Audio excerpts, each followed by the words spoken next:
গত কয়েকদিনের অভিজ্ঞতা আর কি বলবো, সবাই জানো, নতুন করে বলার কিছু নাই। যুদ্ধ দেখলাম, স্বাধীনতা দেখলাম, ভাঙচুর, লুটপাট, সব কিছুই দেখলাম। অনেক অভিজ্ঞতা হলো, অনেক আতঙ্কে আছি, এখনও আতঙ্ক কাটেনি। গত রাত্রের কথাই বলতে গেলে অনেক ভয়ঙ্কর একটা ঘটনা ঘটে গেছে এখানে। তো আমি আসলে পুরোটা জানি না, বলতে পারি না কি কি হলো, কার ক্ষতি হলো, আবার কার বাড়ি ভাঙচুর হলো, এইভাবে আমি চিনি না, জানি না। সাভারে নতুন যেহেতু, আমি বেশ কয়েক মাস হচ্ছে এখানে আসার, এখনও ওইভাবে পরিচয় হয়নি আমার। তো রাত 1:30টার সময় হুট করে মানুষের চিৎকার চেঁচামেচিতে জেগে উঠি। তারপরে দেখি যে মসজিদে মসজিদে মাইকিং করছে, সবাইকে জাগার আহ্বান জানাচ্ছিল। কারণ হচ্ছে প্রায় 200-300 ডাকাত ঢুকে গেছে ব্যাংক কলোনিতে। তো তারপর কি অবস্থা হতে পারে আমাদের মতো সাধারণ মানুষের, সেটা আর কি বলবো। অনেক ভয়ে অনেক কষ্টে রাতটা কাটাইছি। সবাই ঘুমাচ্ছিল পাশেই, আমি শুধু এই ঘর আর ওই ঘর করছিলাম। তবে বুঝতে পারছি আশপাশ সবাই টের পেয়ে গেছে। পরে অবশ্য মনের পাপাও টের পাইছিল, তো অতখানি ভয় পাইনি, কারণ ও গভীর ঘুমেছিল। আর আমি চাইনি ওর ঘুমটা নষ্ট করে দিতে, কারণ ভয়ে আমার যে অবস্থা হয়েছিল, আমি তো মনে হচ্ছিল যে আমি অসুস্থই হয়ে পড়ব, এতটা খারাপ অবস্থা হয়েছিল। তার জন্য আমি ভয় পেলেও কাউকে ডাকিনি, কারণ আমার মতো ঘরে যে আর সদস্যরা আছে তার এমন কষ্ট হোক এটা আমি চাইনি। তো যাই হোক, ওর বাবা তারপরও 2টার দিকে টের পাইছিল।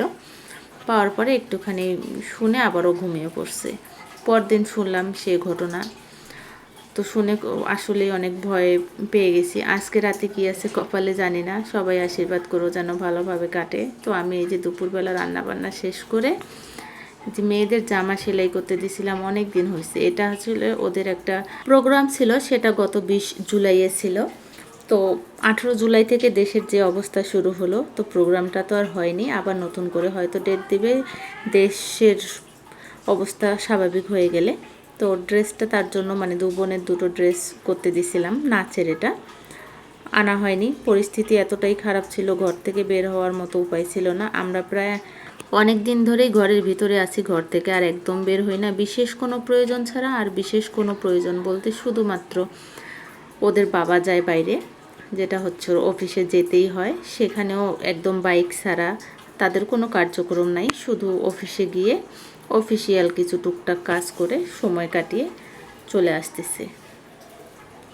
তার জন্য হচ্ছে আজকে ভাবলাম যে একটু বের হই, আস্তে আস্তে করে বের হলাম। মেয়ের কোচিংয়ে নিয়ে গেছিলাম, তো পাশেই টেইলার্সটা, তো ড্রেসটা নিয়ে চলে আসলাম। এখন দেখি কবে প্রোগ্রাম হয়, ড্রেসটা আমার রেডি থাকলো।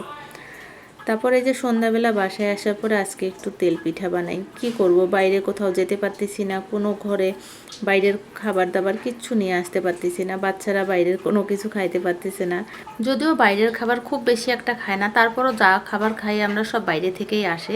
তার মধ্যে হচ্ছে নুডলসটা আমার মেয়েরা খুব পছন্দ করে, নুডলস, এদিকে বিস্কিট, চকলেট, এগুলো তো টুকটাক ঘরে লাগেই। তো গত কয়েকদিনের পরিস্থিতিতে ছোটো মেয়ে এটাও বলতে ভুলে গেছে, মানে ভুল করেও আর পাপাকে বিরক্ত করে না যে এই জিনিসটা আমার লাগবে। আগে এমন হতো, পাপা বাসায় আসার আগে ফোন দিয়ে বলবে, পাপা আজকে এই চকলেটটা লাগবে, এই রকম বিস্কুটটা লাগবে। আর যদি কোনো রকমে আনতে না পারে, ভুলে যায়, তো এসেই পাপার হাতটা ধরে বাজারে গিয়ে পছন্দ মতো জিনিসগুলো কিনে নিয়ে আসে। কিন্তু গত এই কয়েকদিনের পরিস্থিতিতে মেয়ে কখনো মুখ ফুটে এখন পর্যন্ত বলেনি যে কিছু লাগবে। তো এই তো অনেক দিন পর একটা ভিডিও পাবলিশ করতেছি, কেমন লাগলো কমেন্টে জানিও। আর ওইভাবে একটু ইচ্ছা নাই যে ভিডিও ছাড়তে হবে, রিলস ছাড়তে হবে। অনেক দিনের শূন্য স্থান পূরণ হতে সময় লাগবে। সবাই পাশে থেকো, সাপোর্ট করো, আর আস্তে আস্তে স্বাভাবিক করব ভিডিও ছাড়াও। সবাই অনেক বেশি ভালো থেকো। টাটা সবাইকে।